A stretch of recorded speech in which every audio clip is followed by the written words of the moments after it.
clase de conceptos. Una clase de conceptos que tienen que tener y que les van a servir para todo lo que viene de ahora en adelante. ¿Ya? Porque esta clase va a hablar tanto del parásito patógeno, ¿no? O agente biológico productor de enfermedad, como lo quieran llamar, ¿ya? Del medio, ¿no? El cual es necesario para que interactúe el patógeno con el hospedador, ¿ya? Y del hospedador, de las características de cada uno, tanto del patógeno como del medio como del hospedador. ¿Ya? Entonces, del patógeno hablaremos de sus características, de sus mecanismos de ataque, de sus mecanismos de patogenia, virulencia. Del medio veremos cómo así el patógeno puede llegar hacia el hospedador, en este caso nosotros, ¿ya? Seres humanos. ¿Ya? Y del hospedador, ¿no? ¿Qué mecanismos tiene para evitar que ese microbio pueda ingresar y producir enfermedad? Porque nosotros tenemos mecanismos de defensa, ¿no? A veces resultan bien y no pasa nada, y a veces resultan mal y se produce enfermedad. ¿Sí?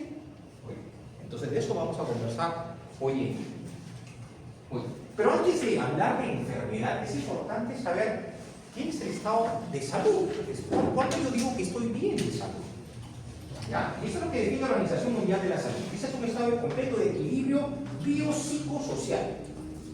O sea, que va más allá de solamente decir no estoy enfermo o estoy sano. Es un estado mental, psíquico, mental, social. ¿Ya? ¿No? Y que puede ser pensado y discutido como un estado difícil de alcanzar. Porque yo puedo estar sano porque no tengo una enfermedad inflamatoria, infecciosa, qué sé yo, ¿verdad? Pero de repente sí tengo un problema psicológico o un problema social. ¿Ya? Entonces, el estar sano abarca más que solamente la enfermedad. ¿Ya? Para tenerlo en cuenta. Muy bien. Ahora, ¿es importante estudiar las enfermedades infecciosas? Sí. Como le decía a mi grupo temprano en la mañana, todo órgano por el cual vamos a pasar, cuando veamos las diferentes especialidades, van a tener cuenta que todo órgano es susceptible de infectarse. El riñón, el hígado, el pulmón, el páncreas, ¿sí? Hasta la sangre cuando está con bacterias. Así que todo. Entonces, las enfermedades infecciosas sí son importantes. ¿Ya? ¿Y qué mayormente busca el estudio de enfermedades infecciosas? Estudiar a los microorganismos, conocer las enfermedades que estos causan y cómo tratarlas o prevenirlas. ¿Sí? Pueden ser frecuentes y son muy frecuentes, y pueden ser asintomáticas o pueden ser severas y llevar a la muerte a las personas. Algunas son de fácil diagnóstico, algunas no tanto. ¿Ya? Prevenibles en su gran mayoría prevenibles, y esto obviamente sería lo ideal, evitar que nos dé una enfermedad. ¿Ya? Y una cosa que es importante es que las enfermedades infecciosas pueden tener consecuencias sociales y económicas devastadoras. Por ejemplo, un botón, SARS-CoV-2 y la enfermedad que produjo COVID-19. ¿Sí? Miren todo lo que ocasionó, no solo la mortalidad, sino los problemas sociales y económicos, de los cuales todavía hay repercusión hasta el día de hoy. ¿Sí? Entonces, ¿cómo se puede transmitir la mayoría? Por agua contaminada, alimentos, fomites, objetos, insectos, ¿sí? Secreciones o en forma directa de un ser humano a otro ser humano, por ejemplo, la tuberculosis. ¿No? ¿Ya? Existen factores predisponentes, sí, tanto del huésped como de microorganismo, vamos a verlo más adelante. ¿Ya? Puede producirse producto de infecciones exógenas, algo que viene hacia mí, o infecciones endógenas, algo que yo tengo dentro y que por alguna especial situación pasa de ser un amigo a ser un enemigo. ¿Sí? Entonces, esta triada siempre es importante conocer, ¿no? Aquí estamos nosotros, el huésped susceptible, ¿no? Está el agente causal, que puede ser un virus, puede ser un mono, puede ser un parásito, puede ser una bacteria, etcétera, puede ser un prión, ¿ya? ¿No? que va a utilizar determinados componentes o medios físicos, biológicos o químicos para producir, ¿no?, daño. Y está el medio ambiente, ¿no?, que está creada, es importante para definir enfermedad en cualquier contexto. Muy bien, entonces, conceptos básicos.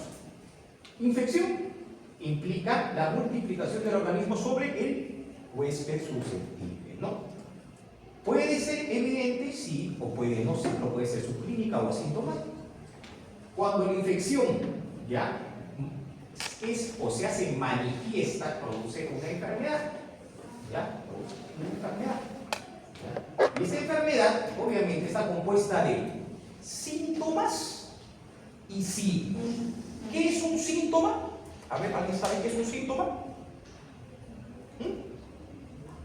¿Qué es un síntoma, Polito? Muy bien, doctor, es lo que me refiere el paciente. ¿Y qué es un signo, doctor? Muy bien, lo que yo encuentro en un examen. ¿Sí? Antes se tienen que llamar esos síntomas, además síndrome, ¿no? Entonces la enfermedad tiene síntomas y signos, ¿no? ¿Ya?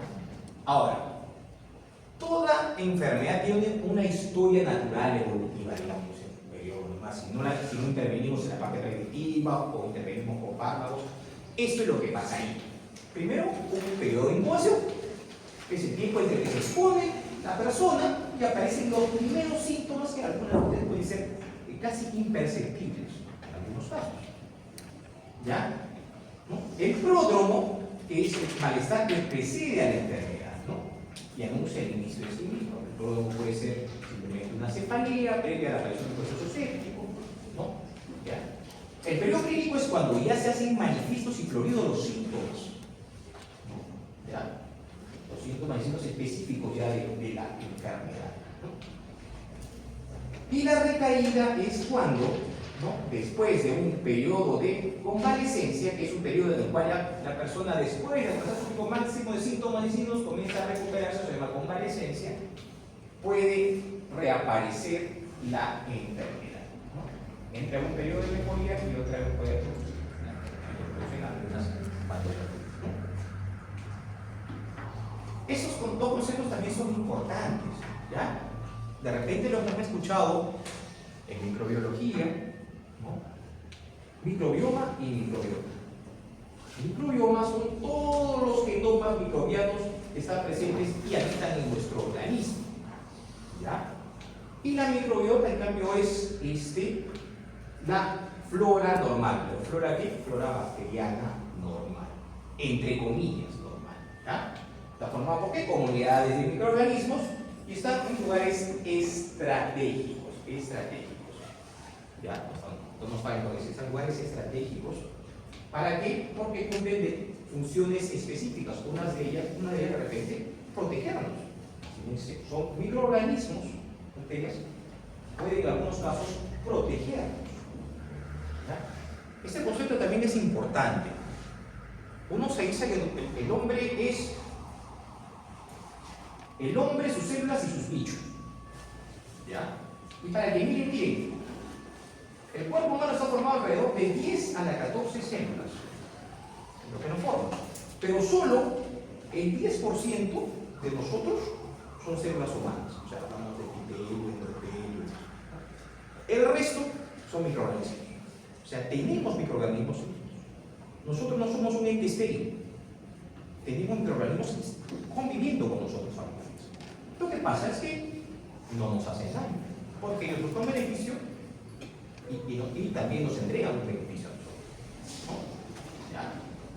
En su mayoría, gran mayoría, estos no son patológicos. ¿En qué sitios podemos encontrar esta microbiota o flora ¿no? Que puede representar mecanismos de defensa? ¿Ya? ¿No?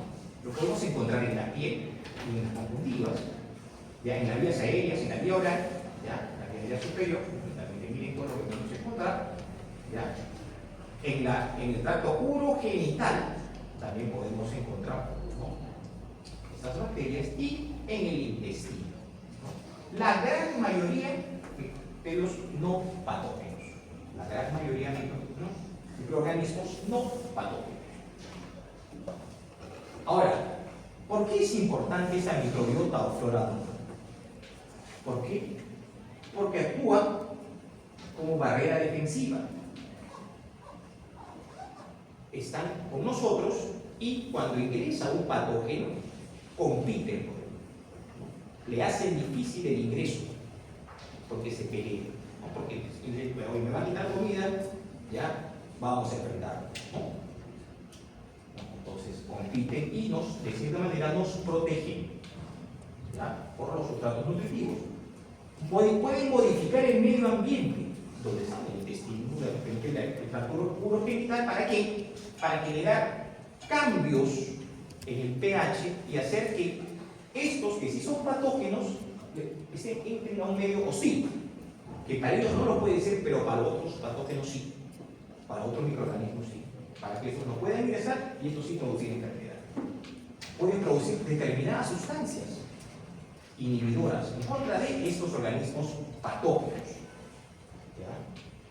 Puede facilitar la digestión de productos no atacables por enzimas digestivas y sintetizan bien, en algunos casos, hasta vitaminas.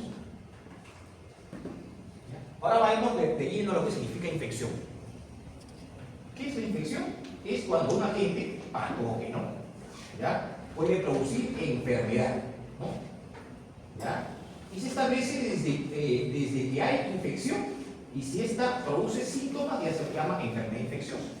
Así que puede ser subclínica o manifestación de floridad, ya la enfermedad, ¿no? Ahora, si este microorganismo está,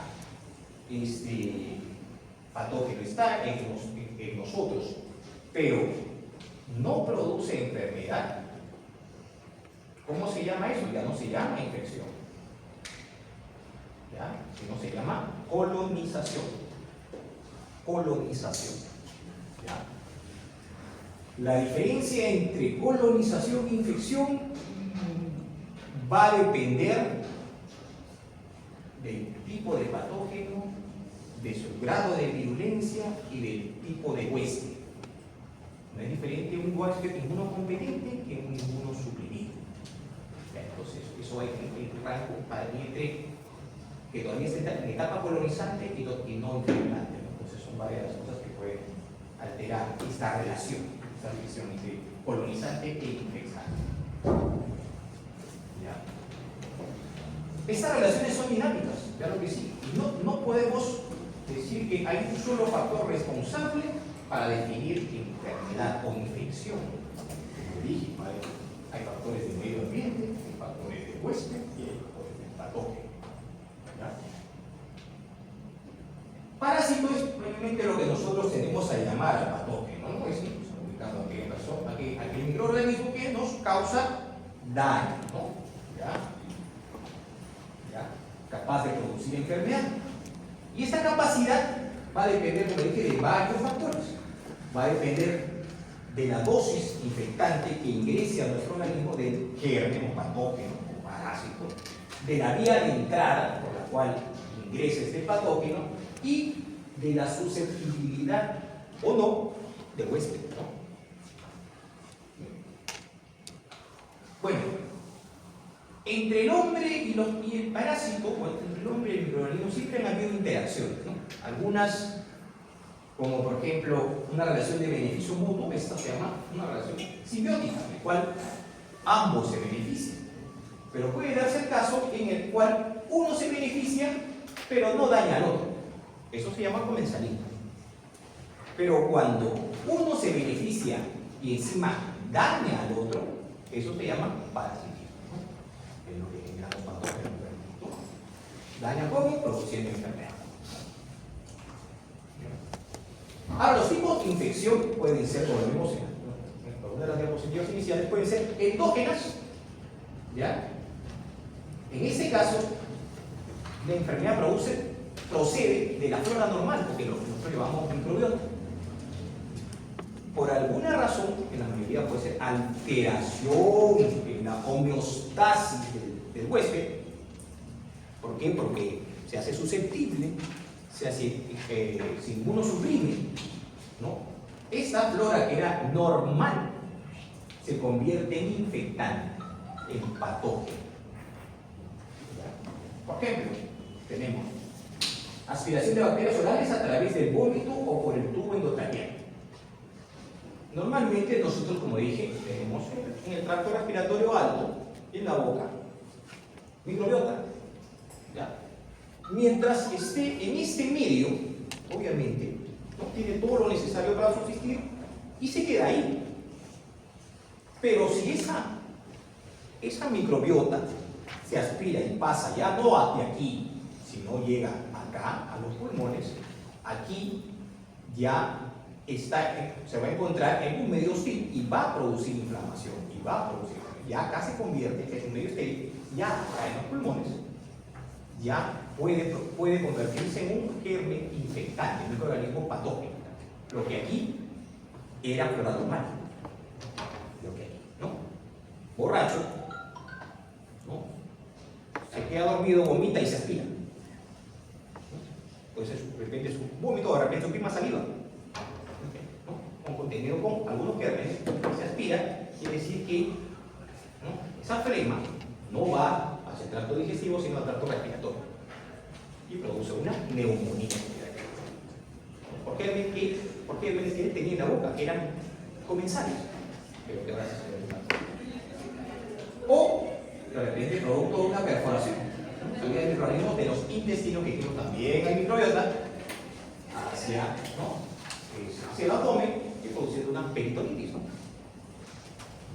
Pero también puede ser exógena, que es lo más frecuente, ¿no? O sea, más frecuente es que ingrese de diferentes vías, ¿no? ¿Ya? Microorganismos se adquieren de manera externa, ¿no? Y pueden producirse por tres mecanismos: de persona a persona, por penetración, en el cual puede haber mordeduras, picaduras, transmisiones sexuales, por vía sanguínea, o de animal hacia la persona, por la radio, ¿no? ¿Ya? Bueno, estos postulados, vamos a ver los postulados, casi son por todos conocidos, son los postulados de Koch, y los pueden encontrar en cualquier libro, en cualquier libro. ¿Ya? Ahora, hay que siempre distinguir, ¿no?, entre microorganismos patógenos y oportunistas. Los patógenos son aquellos que normalmente siempre producen enfermedad. Siempre producen enfermedad. Tienen una acción patógena propia, producen cuadros clásicos, ¿no? La chiquera, ¿no? La liceria monorreal, ¿no? Siempre, ¿no? Y proceden siempre, la mayoría de una fuente externa.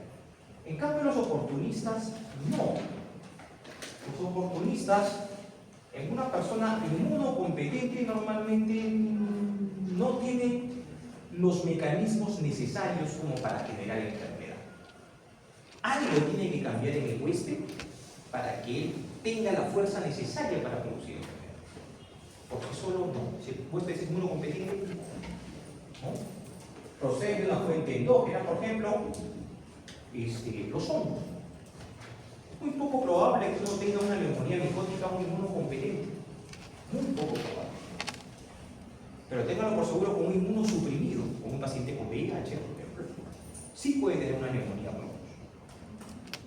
Porque el huésped tiene las condiciones necesarias para que este germen oportunista pueda producir. Entonces, hay dos conceptos que hay que diferenciar, que a veces es un poco difícil, ¿no? Un oportunista es patógeno y encima virulento. ¿Será lo mismo? Que sea un germen muy patógeno y muy virulento. No necesariamente. El grado de patogenicidad aquí lo da la capacidad del microorganismo de producir enfermedad. Será más patógeno cuando tenga más capacidad de producir enfermedad y menos cuando tenga menos capacidad de hacerlo. ¿Ya? Es una característica propia de ese microorganismo. Propia. ¿Ya? Y caracteriza a una especie. A una especie, por ejemplo, los gran negativos, los poco gran positivos, los bacilos gran negativos, ¿no? A una especie general, ¿no? ¿Ya? O a un tipo complejo micobacterio,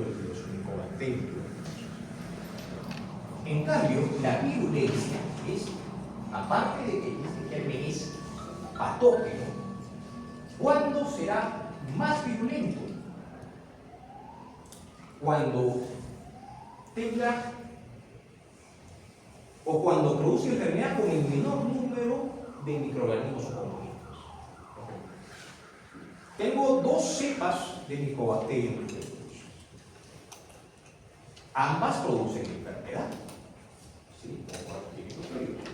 Pero la cepa A es más virulenta que la cepa B. ¿Por qué? Porque la cepa A, con 3 microorganismos, produjo el mismo cuadro que la cepa B con 100. ¿Me dejo entender? ¿Sí? Entonces será más virulenta. El número de microorganismos necesarios para desencadenar la enfermedad es menor. Tiene menos microorganismos para producir el mismo daño. ¿Ya? Y es característica de la cepa de una misma especie. ¿Sí? Ese eslabón también es importante conocerlo, este dibujito. ¿Ya? Aquí está el agente infeccioso, el patógeno, como quieran llamarlo. Tiene que haber un reservorio donde normalmente se desarrolla o crece, puede ser inclusive ese mismo ser humano. ¿Ya? Y una vez que haya crecido, ¿no?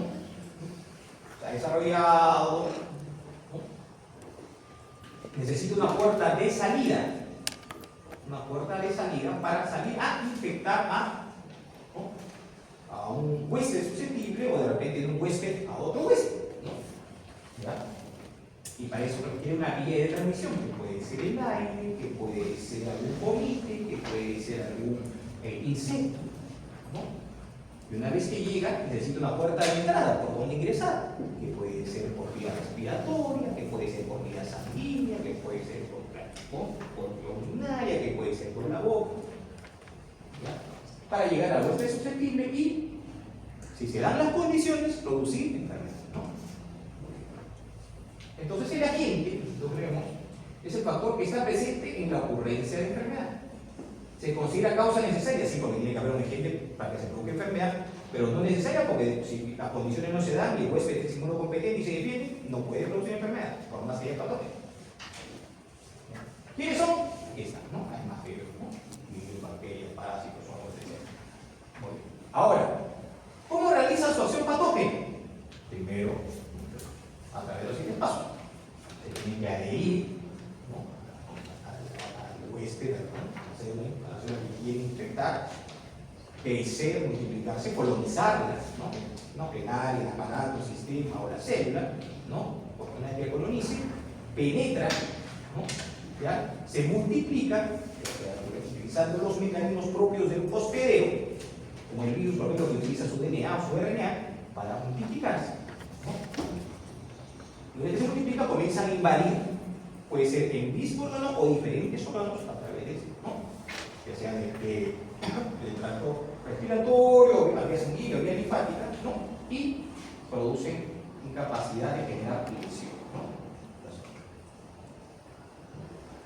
Entonces, dentro de los mecanismos de patogenicidad tenemos aquellos que permiten la adhesión que le permitirá al patógeno adherirse, ¿ya? Y multiplicarse, aquellos que le permiten al patógeno nutrirse, ¿no? Para permanecer, ¿no? Aquellos que le ayudan al patógeno o evitan que el patógeno sea exterminado o fagocitado, ¿ya? Aquellos que le permiten evadir la respuesta inmune, si es inmune innata o adaptativa, después hablaremos qué significa innata y adaptativa, ¿ya? Aquellos mecanismos que le permiten causar daño, obviamente a huésped susceptible, ¿ya? Y aquellos que causan daño indirecto, porque el microorganismo puede causar daño directamente sobre la lesión o daño de tejidos o células, pero también indirectamente mediante citoquinas inflamatorias, ¿no? Que pueden tener daño tóxicos, ¿no? Y al final a veces es peor. Recuerden que cuando hablábamos del SARS-CoV-2 se hablaba de lo que llamaban tormenta de citoquinas. Tormenta de citoquinas, que al final algunas personas morían, aunque sean los adultos mayores. Ahí ya no había microorganismo, era la respuesta inflamatoria desmedida, pero ocasionada por el microorganismo, ¿no? ¿Sí? Muy bien. Entonces, las bacterias obviamente son las que más producen, más más conocido, se tienen que adherir. ¿Para qué? Pero para colonizarlo, ¿no? Colonizarlo. De repente se puede ver ahí como comensales, si sería lo ideal, como lo vemos en la microbiota, ¿ya? Pero en algunos casos no se quieren adherir, no para colonizar, no para no generar daño, sino para sí generarnos daño. Y nos puede generar daño a través de producción de toxinas, sean endógenas o endógenas, o por daño directo, ¿no? Invasión de las células o células diana, ¿no? La destrucción de la misma, ¿no? Y generan una respuesta inmune, ¿no? Para controlar este daño. Bueno, las formas en las que se pueden adherir, ¿no? Son variadas. Hay adhesinas, fimbrias, ¿ya? Cápsulas, ya soy el otro como el estafilococo piogenes, lipopolisacáridos, ¿sí? ¿Ya? Hay algunos mecanismos facilitadores de adherencia, la inmunoglobulina proteasa, los flagelos, las proteínas que degradan la matriz celular son facilitadores de adherencia, algunos producidos por el microorganismo, algunos de repente por el hospedero, por la mayoría por el microorganismo. Y como dije, otra forma de generarlo son mediante toxinas, ¿no? Las toxinas son moléculas que alteran el metabolismo, la fisiología y la estructura de la célula huésped y la pueden destruir. Como dije, si son estructurales, se llaman endotoxinas. Ahora sí, el microorganismo la secretan, se llaman exotoxinas, ¿no? Estructurales porque puede ser un componente proteico de la misma bacteria, ¿no? Puede ser una endotoxina. Dentro de las endotoxinas, ¿no? Una de las más conocidas es la fracción lipídica que forma parte de lipopolisacáridos, ¿no? Esto en especial en las bacterias gram-negativas, que en general actúan a nivel de diversas células, en especial los macrófagos, se unen a los receptores tipo TOR4 y lo que hacen es inducir liberación de citoquinas, ¿no? ¿Para qué? Para generar una respuesta inflamatoria exacerbada, ¿no? Exacerbada y inclusive en algunos casos un cuadro séptico. Y las otras son las exotoxinas, son las que secretan ese microorganismo, ¿no? Son componentes estructurales del microorganismo, son los que secretan ese microorganismo. ¿Pero para qué? Para que actúen sobre células diana y también produzcan daño, ¿no? Pero las toxinas que afectan la membrana plasmática por destrucción directa de fosfolípidos de superestructura o por formación de poros, ¿no? Estas toxinas que requieren internalización o toxinas AB, el sitio blanco de acción es intracelular, ¿no? En el caso de los virus, ¿no? Como hemos dicho, los virus por sí solos no representan casi seres vivos. Los virus necesitan un huésped sí o sí, para poder multiplicarse. Por sí solos no lo pueden hacer, porque necesitan el genoma del huésped para poder multiplicarse. ¿Ya? El virus tiene diferentes componentes, ¿no? La mayoría tiene pues envolturas, nucleocápsides, espículas y receptores, ¿no? Estos receptores van a ser reconocidos por la célula huésped, ¿no? Por ejemplo, la plasmática de célula huésped le van a permitir ingresar, ¿no? Le van a permitir ingresar, fusionar su contenido genético con el contenido genético del huésped, la célula del huésped. ¿Para qué? Para que al final se pueda multiplicar, ¿no? Con el aparato reproductivo del huésped, que lo veremos más tarde, cuando vean la parte de los virus, a través de la RNA transcriptasa inversa, por ejemplo, es una mecanismo que se utiliza en los virus, ¿no?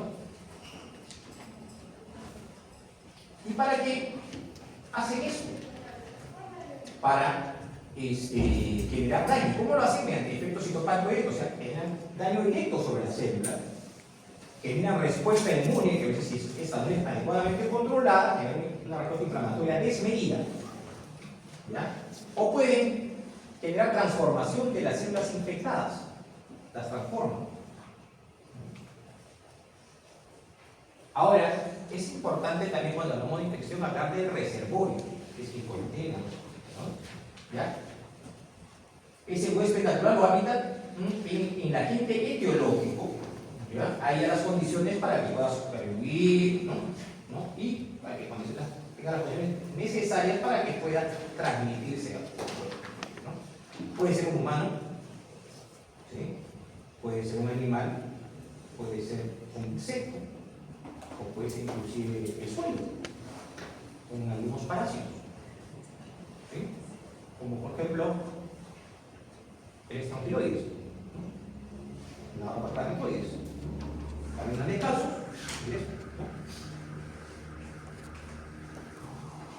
Ahora, tiene que tener ciertas características este reservorio, ¿no? Para que sea de utilidad al microorganismo, ¿no? Se analiza en cuanto a características de alimento, de agua, nivel de oxígeno, pH y temperatura, que son favorables al microorganismo para que pueda supervivir. Hablamos de la puerta de entrada, ¿no? De una puerta de entrada a través de la cual va a ingresar el patógeno, parásito, como queramos llamar. Y la puerta de entrada puede ser variable. Tracto urinario, aparato respiratorio, aparato digestivo, herida, mordedura, portiva, etc. ¿Ya? La vía de transmisión es básicamente a través de lo cual va a ingresar, va a utilizar este patógeno parásito para llegar al hueso. Puede ser de forma directa, a través de contacto sexual, la tos, estornudos, etc. ¿Ya? O puede ser a través de transmisión indirecta, que puede ser vehicular objetos contaminados, un vector mecánico, por ejemplo, ¿no? ¿Ya? Como agente infeccioso es trasladado a través de un artrópodo, en sus patitas, un vector biológico, ¿ya? Como agente infeccioso cumple parte, o sea, ese vector no solamente traslada, sino parte del desarrollo, ¿no? De este patógeno se da en ese vector, ¿ya? Y la otra forma de transmisión a través de la vía aérea. Y pasamos finalmente a hablar del huésped, o sea, de nosotros. ¿Sí? Del huésped susceptible, porque ese va a ser susceptible a tener una enfermedad, ¿no? ¿Ya? Digo que no tiene una inmunidad específica suficiente como para lograr contener, ¿ya?, a este microorganismo, patógeno, parásito, etc. ¿Ya? Ahora, hay factores que influyen en la susceptibilidad de infección si causa el Siempre hemos escuchado que es más susceptible un proceso infeccioso en edades equidistantes, ¿no? Con el muy pequeñito, con el adulto muy mayor. ¿Por qué? Porque el muy pequeñito, su sistema inmune todavía no está formado. ¿Qué pasa con el muy mayor? Su sistema se formó, pero se olvidó ya, ¿sí?, de cómo defenderse adecuadamente. Entonces lo hace más susceptible. Entonces, edades extremas en la vida, obviamente, va a ser un factor de riesgo para la enfermedad, ¿no? El estrés, porque genera cierto grado de inmunosupresión. La herencia, obviamente, si tenemos un común heredero, por herencia, ¿no?, que ya nos genera un problema de inmunosupresión o alteración de nuestro sistema inmune, nos va a ser más proclives a enfermarnos, ¿no? Tratamientos médicos extensos que al final barren la microbiota, que era comensal y no defendía, la barre y los patógenos ingresan fácilmente porque no hay que ingresar a la pelea. ¿Ya? ¿No? Tejidos traumatizados, a través de los cuales pueden ingresar, ¿no?, cambios en el pH, las secreciones, ¿no?, que eso lo hacían la microbiota de cierta forma, ¿no? Si lo alteramos, el patógeno ahora se encuentra en las condiciones favorables para crecer y producir enfermedad. ¿Ya? ¿No? Dentro de los factores de riesgo de infección tenemos defensas primarias inadecuadas, ¿sí?, alteración de las estructuras de barrera, defensas secundarias inadecuadas, aumento de la exposición ambiental, enfermedades crónicas, en especial diabetes, ¿sí?, diabetes, ¿ya?, cualquier procedimiento invasivo en el cual hay pérdida de solución de continuidad, ¿no?, hace que de repente el microorganismo que está encima de la piel, ¿no?, que no puede ingresar porque la piel tiene una pérdida de solución de continuidad, no puede ingresar al tener un procedimiento invasivo si se abre y permite que ese microorganismo pueda ingresar. ¿Ya? Y obviamente después de ingresar a producir daño, el microorganismo tiene que salir, buscar una puerta de salida para infectar otro huésped. ¿Qué pasaría si no lo hace? Muere con nosotros, pues, ¿no? O sea, ¿no?, se queda con la enfermedad con nosotros y muere con nosotros. Y la TB le da a una sola persona, no se disemina, otro se queda ahí. Esa persona tiene TB y muere con su TB y no se disemina más. Pero eso no es lo que hace. El patógeno, igual que nosotros, quiere subsistir, quiere vivir. Ya genera el daño importante en un huésped, tiene que salir un mecanismo para infectar a otro. Es una puerta de salida. Ya, y la puerta de salida pueden ser diversos puntos, ¿no? Zonas cutáneas, tracto respiratorio, a través del tracto urinario, sangre, tracto respiratorio. Muy bien. Hasta aquí hemos hablado de lo que corresponde al patógeno, de lo que corresponde al medio, ¿ya? Y ahora sí vamos a hablar de nosotros. Porque hemos hablado de todas las cualidades que puede tener, digamos, la producción de toxinas, daño citopático directo, ¿no? ¿Ya? ¿No? Pero, ¿qué hacemos nosotros? Porque nosotros tampoco no se la ponemos fácil, ¿ya? Como he dicho, de una forma en la microbiota, listo. Pero tenemos algunos mecanismos, ¿no? Para impedir que ese patógeno produzca enfermedad. Y eso se llama mecanismo de defensa, inmunidad. ¿Ya? El sistema inmunitario defiende al huésped contra patógenos. Se utilizan diferentes mecanismos de reconocimiento para eliminar a ese microbio invasor, ¿no? O los productos que lo eliminan. Bueno, sobre inmunología pues han habido cambios importantes, ¿no? O sea, nuevos descubrimientos sobre, ¿no? Y ahora casi todo lo relacionado a enfermedad ya no se concentra solamente en los síntomas, sino en el daño a nivel ya celular, genómico o de componentes como interleuquinas, citoquinas, etc. Entonces cada vez más se está afinando ya los conceptos de enfermedad. No solamente vemos la parte macro, sino vemos qué alteraciones específicas se producen en determinados componentes celulares y que pueden ser motivo de intervención para evento curativo de forma preventiva, ¿no? Entonces, la inmunología está avanzando cada vez más. Entonces dijimos que son mecanismos que nos van a proteger contra agentes patógenos. Y la inmunidad puede ser de dos tipos: la inmunidad innata y la inmunidad adquirida. Seguro que esto cuando llevaron inmunología ya lo deben entender, se lo deben recordar, ¿no? Yo no les pienso dar una clase de inmunología porque sería todo un libro. Puede haber algunos conceptos, nada más. La inmunidad innata, tenemos barreras naturales, la piel y la mucosa, ¿ya?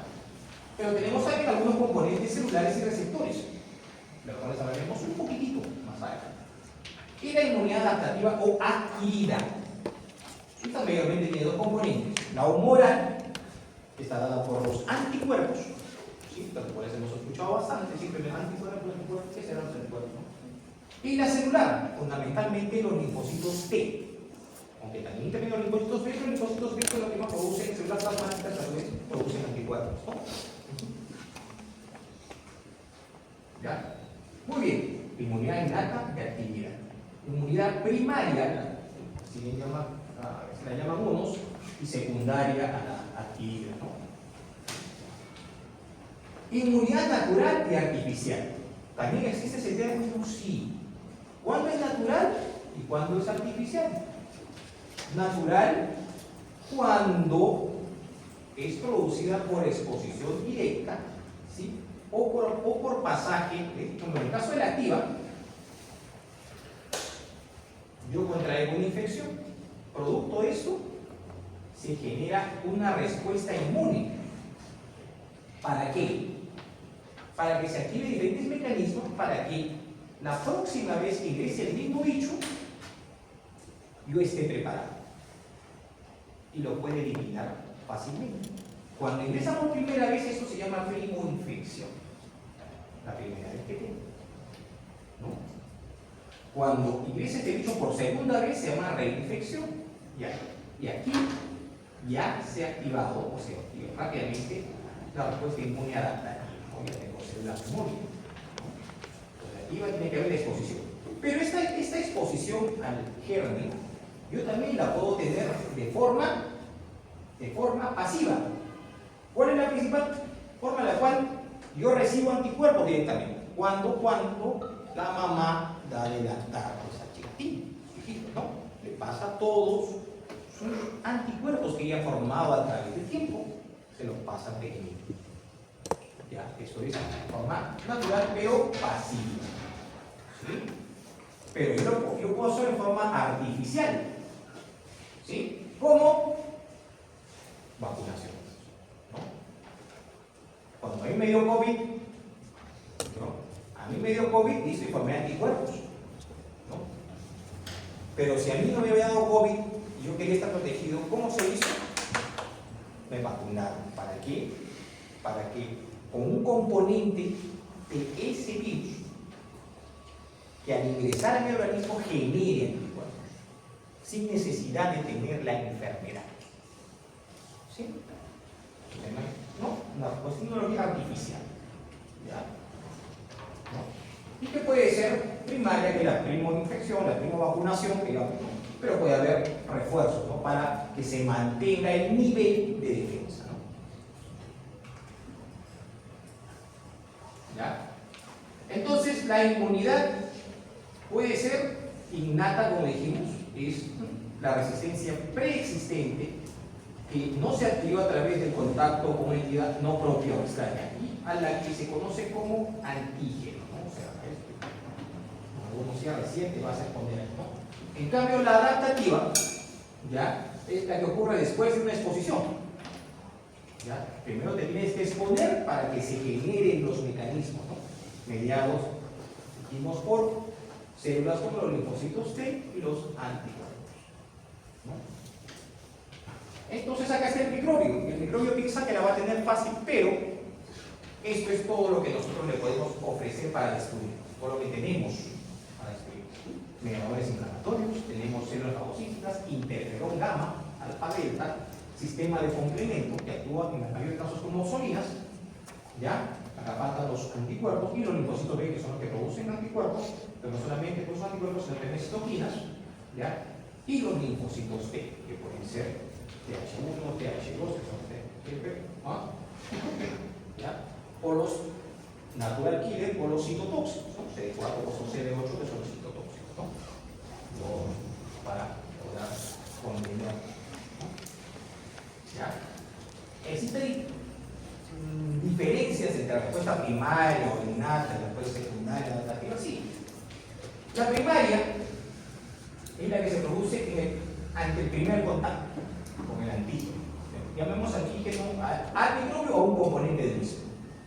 Es más lenta, es menos intensa, ¿ya? Es menos intensa, poco específica, va a generar una memoria transitoria.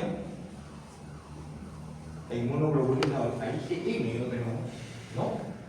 Las células efectoras son vírgenes, o sea, nunca había conocido a ese, ¿cómo se llama? Antígeno, nunca lo había, recién lo tengo por primera vez. ¿Ya? Y dijimos, produce una memoria inmunitaria, pero una memoria inmunitaria inicialmente transitoria, pero que después se va a hacer ya más prolongada. En el caso de la secundaria, ¿no? Si vuelve a introducirse ese antígeno, microbio, que sí, ya se produce una respuesta mucho más rápida, mucho más específica con 3 partículas, ese bicho, etc. ¿No? Ya lo conocemos, ya sabemos qué componentes tiene, ya sabemos cómo destruirlo. ¿Ya? Que va a generar una respuesta más sostenida en el tiempo llamado inmunoglobulina G. ¿Sí? Y las células efectoras son de memoria, ¿ya? Que han recibido la información de que existe un bicho con tal característica que le gusta ubicarse en tal sitio y que para matarlo necesita tal cosa. Ya, esas células ya se apenas ingresa, ya, ingresó ese bicho, va y lo mata. ¿No? Inmunidad adaptativa. Entonces, inmunidad innata, natural, nativa, inespecífica, congénita, son sinónimos que uno le puede poner. Primera línea de defensa, formada por qué? Barreras físicas, dijimos, piel, mucosas, ¿sí? Microbiota, componentes de las mucosas, en especial los cilios, ¿sí? Pero también puede haber barreras químicas, que son los péptidos antimicrobianos, ¿ya? Ácidos grasos, ácidos básicos, alteraciones del pH, enzimas digestivas, que obviamente pueden tener acción lesiva sobre microorganismos patógenos, ¿no? Y células. Y el sistema de complemento. Células con principal actividad fagocítica, dentro de las cuales tenemos a los macrófagos, los natural killers, los neutrófilos, los basófilos, los eosinofilos, etc. ¿No? ¿Ya? La inmunidad innata, menos específica, la inmunidad adaptativa, más específica. ¿No? Tienen receptores, en especial los tipo 2, la inmunidad innata, pero frente a estructuras compartidas. Un receptor tipo 2 para los gram negativos, un tipo 2 para los gram positivos, para los bacilos gram negativos, pero no para el bacilo gram negativo A, ¿no? Como así la tiene la adaptativa. Pero tiene receptores, ¿no? ¿Ya? ¿No? Tiene receptores codificados, ¿no? Son receptores tipo 2 los más frecuentes, pero hay receptores hematosa, receptores basureros, que son los receptores de la célula para estos microorganismos, ¿no? ¿Ya? En el caso de la inmunidad innata, ¿no? Sí discrimina entre lo propio y lo ajeno, quiere decir que en este caso sí va a haber cierto reconocimiento y no se podría producir daño contra células propias, pues. Lo que sí lo puede producir la inmunidad adaptativa, que obviamente reconoce estructuras de diferentes microbios, ¿no? Tiene la llave de esta cerradura para diferentes tipos de microbios, dentro inclusive de la misma especie, ¿ya? Igual que los anticuerpos, ¿ya? Y en este caso sí puede producirse una alteración, ya, en el reconocimiento de células que son reconocidas como extrañas siendo propias. De aquí vienen las enfermedades autoinmunes. Es la destrucción de las células de nuestro cuerpo por nuestras mismas células. Este es un cuadro chiquitito, fácil de ver. ¿Ya? Pero nuestro mecanismo de defensa, ¿no? Inespecíficos y específicos, lo que estamos hablando del sistema inmune innato, ¿ya? Que va a actuar de forma, ya sea como barrera natural, ahí tenemos la piel, la mucosa, los mecanismos que pueden ser químicos o físicos o microbiológicos, la microbiota dijimos, ¿ya? Compite con los nutrientes, ¿ya? Puede producir vitaminas, algunos antibióticos, ¿no? Que tienen acción sobre patógenos, ¿no? A través de mecanismos físicos, mecanismos de barrera, revestimiento de la piel, de las mucosas, efecto barrido son los cilios, ¿ya? Que son importantes, en especial en el tracto respiratorio junto con el moco, ¿no? Porque tienen componentes como inmunoglobulina A secretoria, mucina, ya, defensinas, que son proteínas que actúan sobre patógenos, ¿no? ¿Ya? Pero también a través de mecanismos químicos, naturales, que son las secreciones propias nuestras, ¿no?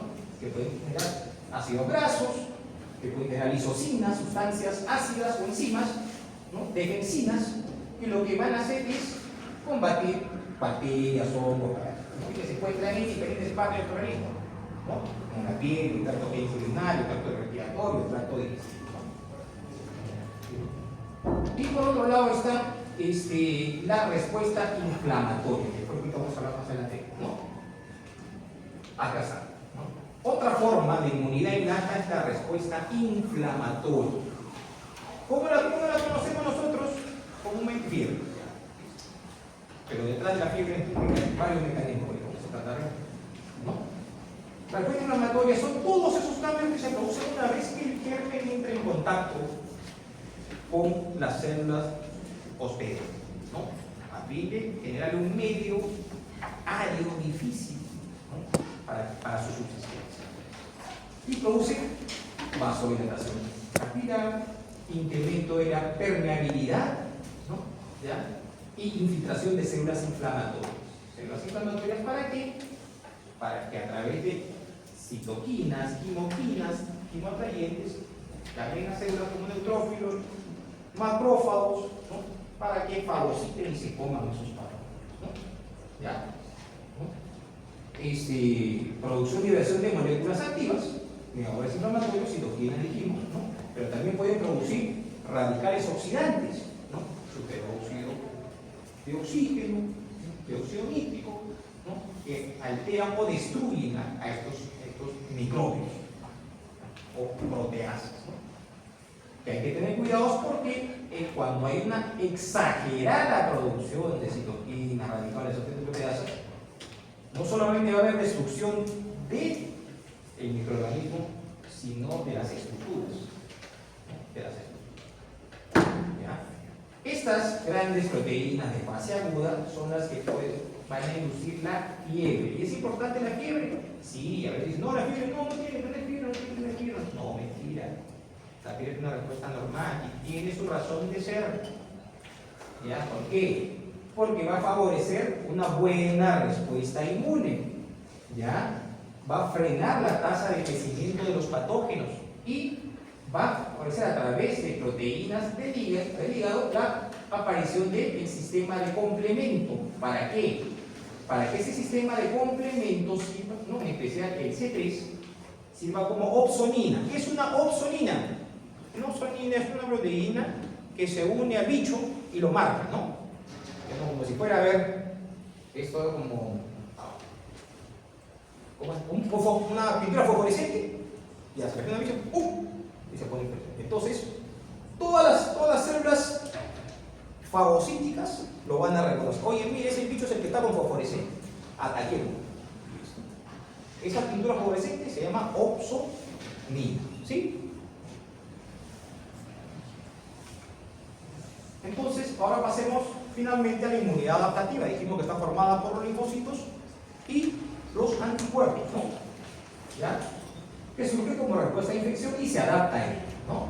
Es más específica, ¿ya? Frente a un determinante químico específico, dijimos que tiene la llave de esa cerradura, ¿ya? Y una diversidad de receptores, no solamente receptores tipo TOL, tipo NOT, tipo basurero, como somos la inmunidad innata, sino receptores específicos para cada componente del microorganismo. Esto sí tiene memoria y a largo plazo hay mismo que se llama IgG. ¿Ya? ¿Ya? Entonces, ¿quiénes la componen? Ya lo dijimos. Los linfocitos B, que a la vez se transforman en células plasmáticas y estas en anticuerpos, y los linfocitos T en sus diferentes variedades. Ahí los tenemos en sus diferentes variedades. Hablemos primero de la inmunidad humoral. ¿Ya? ¿No? Está proporcionado por una fracción del suero sanguíneo llamada inmunoglobulinas, ¿no? ¿Ya? Cuyas moléculas activas se denominan anticuerpos y son producidos por las células plasmáticas, que son una diferenciación de los linfocitos de tipo.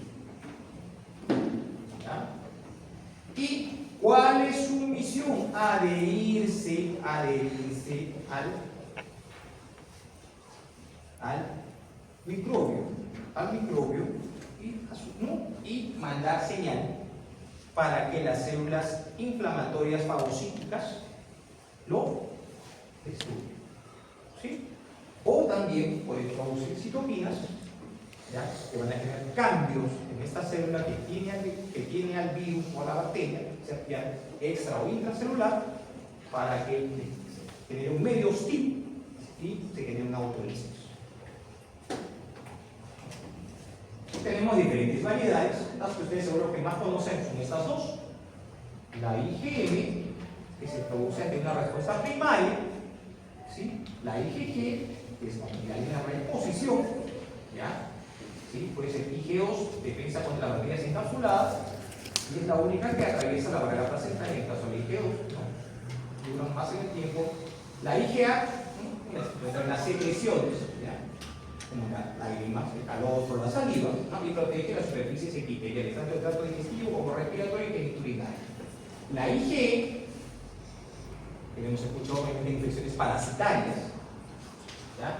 Y se une a receptores, los mastocitos y basófilos, causando reacciones alérgicas, ¿no? Y de la que no se conoce mucho es de la acción de la IgE. Y finalmente, la inmunidad celular, ¿no? Vimos que es fundamentalmente dada por los linfocitos T. ¿Ya? Estos linfocitos T van a reconocer derivados proteicos extraños que son componentes de estos microorganismos.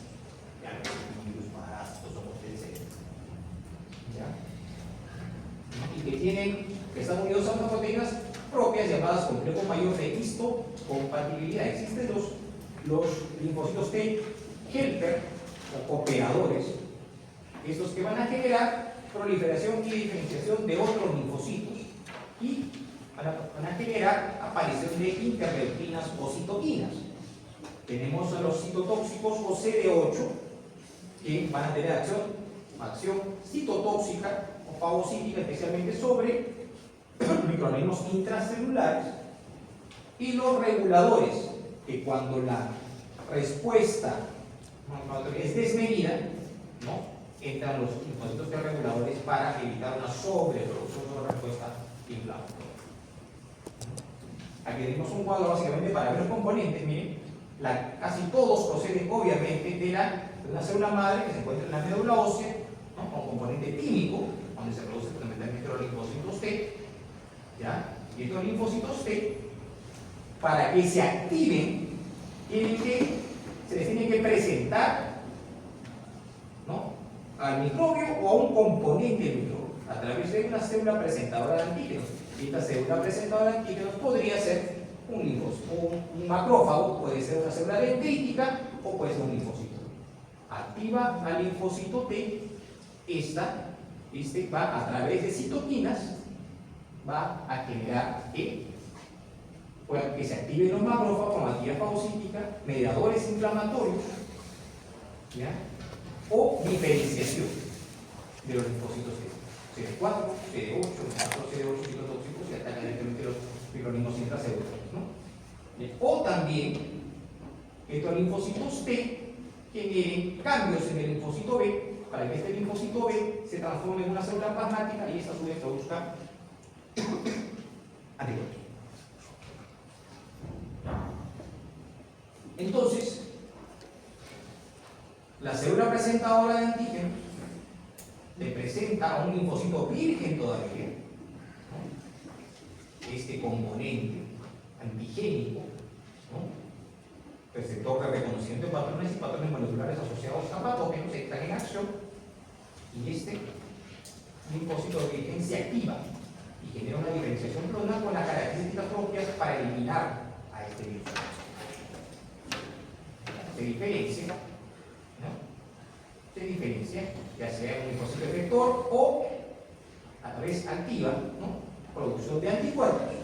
Estos linfocitos ya efectores van a generar la eliminación de esta célula que contiene al antígeno microbio, ¿ya?, o pueden generar cambios, ¿no?, cambios en la célula que contiene el antígeno microbio y se produce apoptosis, ¿no?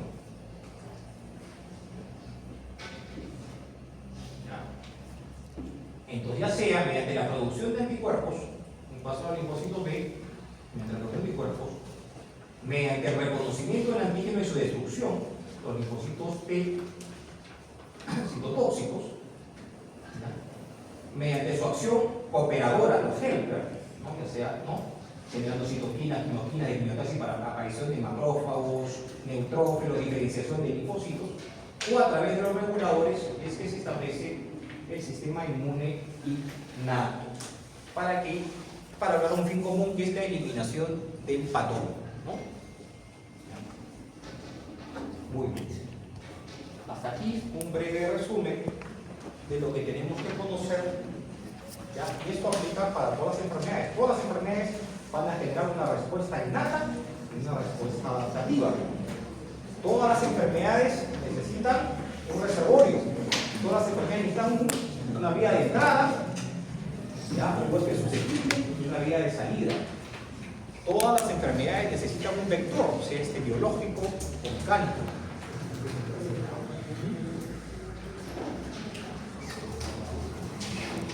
¿Alguna pregunta, chicos? ¿Una? Muy bien.